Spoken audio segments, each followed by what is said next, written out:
Let's talk about some inseparable duos. We've got Peanut Butter and Jelly, Yin and Yang, Mark Griffith and saying Andrew Mangiapane, and of course, the Calgary Flames and Tij Iginla. We have yet another unconditional bond that continues to be unbroken between those two items, as every single day the two get brought up in the same sentences all the time. You can't have Tij Iginla without the Calgary Flames, and at this point you can barely have the Calgary Flames without Tij Iginla. And after today's episode of the 32 Thoughts podcast, after the Flames and Iginla were once again name dropped together, we of course are going to dissect that here on Flames Digest. But before we get into that, I want to welcome you to Flames Digest. I am Mark Griffith. If you're new around here and you love the Flames, make sure you subscribe so you can stay up to date on all the latest news, updates, reports, and rumors revolving around your Calgary Flames. And we would love to welcome you to the Flames Digest family. What a beautiful community we have going here. But let's get right into it and talk about the 32 Thoughts. Well, we only care about one. Yes, they obviously talk about a ton on the 32 Thoughts podcast. We only care about one of those thoughts, and it is the one that revolves around the Calgary Flames. And of course, once again, it involves Tij Iginla. And it's very, very interesting because currently the NHL Combine is going around. You know, all the GMs in there and their managerial scouting teams are there as well. But there are many members of the media there as well. Jeff Marek, Elliotte Friedman, who of course do the 32 Thoughts podcast together on Sportsnet. They're there as well. And Jeff Marek was able to talk to some of the prospects. And of course, I mean, the one we care about the most, especially in this video, is Tij Iginla. And there are some interesting things that were said. Now, bear with me here because we kind of got some new software and graphics going on in the Digest Media Network, and I'm trying them out here for the first time today. So let's get into this first kind of quote here.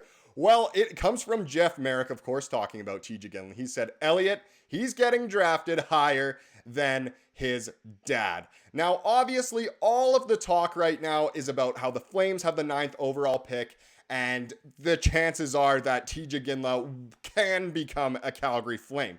Now, the big things that we have to talk about here is, of course, are the Flames going to be able to get him at 9th? Are they going to have to trade up? What's going on? Do the Flames necessarily want to take Tij Iginla? There's so much going into it. Now, Jarome Iginla was drafted 11th overall way back in the day before I was even born. And now a question here being asked around, oh, Tij, do you have a bet with your dad of who's going to be drafted higher? The Flames obviously have the 9th pick higher than 11th. Will the Flames take Tij? And it's interesting because Jeff Marek certainly does not think that Tij Iginla will drop to 9th. His draft stock has risen an insane amount over the past season, and Marek thinks there's no way that Tij Iginla will be available at 9th. So does that mean that the Flames need to trade up if they want him? Is that even in their best interest? Of course, we could speculate on trades all day. That's what we do here at Flames Digest. But for now, we'll just say, right now, let's say the Flames stay at 9th. Jeff Marek, he doesn't think Tij Iginla will be available. And that's not the only thing he really had to say about that. So let's get another quote going here from Jeff Marek talking about Tij again. So Montreal drafts 5th, by the way. And what was one of the questions asked to Tij? Do you speak French? Now, I'm paraphrasing a little bit there. That isn't the exact quote from the 32 Thoughts podcast today. But either way, it's very, very interesting because Montreal has the 5th overall pick, which is a lot higher than the Flames have it. If the Flames had just lost a few more games down the stretch, they easily could have got 5th pick. But either way, we don't tank around here. But a very interesting question here, you know, knowing an actual scout from Montreal asking, do you speak French? Is that a deal breaker? Flames fans who want Tij Iginla, you better hope that Tij does not speak French and that Montreal will not take him. But either way, that is a very, very funny kind of quote going around. But it's interesting. Montreal, they've made it known in the past that they are interested in him. They haven't outright said they're going to take him. We've seen pretty much the same thing of all the teams above us in the draft. I know there's been speculation going crazy about Tij Iginla going to Ottawa, the 7th pick lately as well. But Montreal looks like they could go all in on him if they deem him the best forward available. Because let's face it, they don't necessarily really need any defense. They've got a good prospect pool of defensemen. Tij could be their guy. Does that mean the Flames need to trade up to 5th? I don't know. It's very, very interesting when it comes to that. Now let's get into the final quote here from the 32 Thoughts podcast that I want to take a look at. And this one is from Elliotte Friedman himself, the guy we care about the most. He says there'd be pressure on the Flames to pick him at 9, pressure on Flames to pick him at 9 would be immense. So all the talk we usually talk about is that, you know, there'd be tons of pressure on Tij himself if he were to be drafted to the Calgary Flames organization, considering his dad is pretty much the biggest legend in the entire franchise, in the entire city, really, when it comes down to it. But Friedman puts an interesting little twist on this in saying that there would be pressure on the Flames to take him if he were to drop to 9th. Now, we know that Flames management know that the majority of the fan base would love to have Tij Iginla. I know the majority also say take the best player available, but if you look at it from your heart instead of your head, your heart is telling you Tij Iginla is supposed to be a Calgary Flame. So if he does drop to 9th and the Flames don't take him, would that upset a lot of the fan base? I think it would. So there is a lot of pressure on the Flames themselves, Craig Conroy, to take Tij Iginla. And does that mean that they need to trade up again for that reason? I don't know. I'd almost rather just have the Flames stay at 9th, take the best available. If it's Tij, fantastic. We only have 3 more weeks until the NHL draft till we can just shut up about this and we'll know who we have and we'll just be super excited about that 9th overall pick.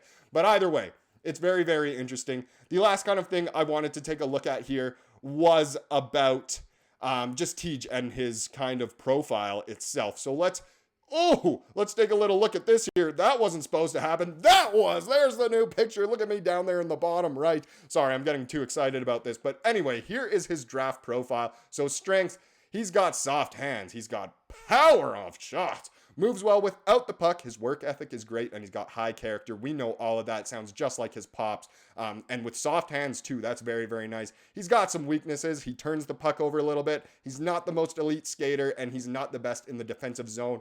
Those things can come, you know, with time, of course, and we would love to see it. But either way, he's got a lot to offer. Of course, there's room for growth, but he seems like a great prospect that I know a lot of the fan base would love to have around.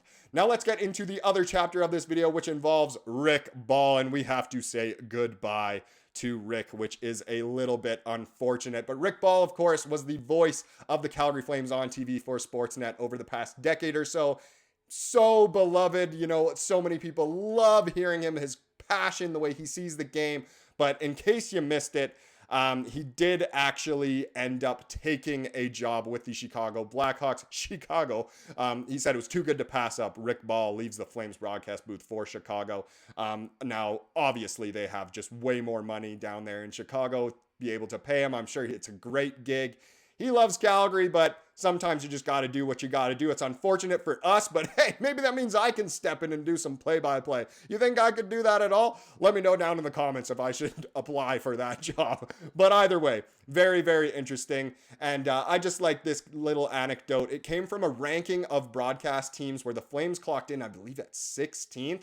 So pretty much right around the middle. But I like this little quote here. Rick Ball is consistently excellent, wrote a Flames fan, articulate and has a solid sense of reading the game and anticipating big moments.